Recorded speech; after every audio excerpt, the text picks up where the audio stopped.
Hello friends, today we learn about how the allosteric regulation will take place.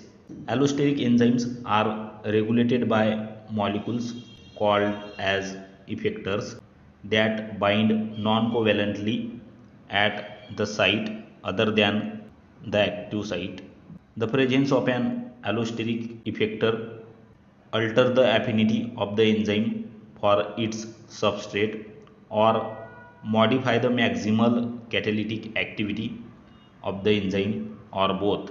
Effectors that inhibit the enzyme activity is called as negative effector, while those that increase the enzyme activity called positive effector.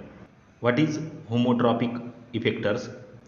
These are the effectors when the substrate itself serve as an effector.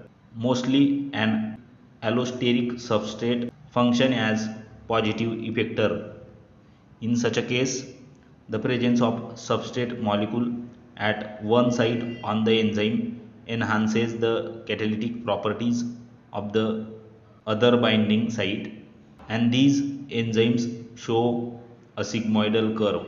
Next is heterotropic effectors. The effector may be different from the substrate, in which case the effect is said to be heterotropic. For example, feedback inhibition, in which the enzyme that convert A to B has an allosteric site that binds to the end product E, and if the concentration of enzyme increases, the initial enzyme in the pathway is inhibited. If you like the video, share with your friends and please do subscribe our YouTube channel. Hit the bell icon to get update of latest notification from our channel. Thank you very much.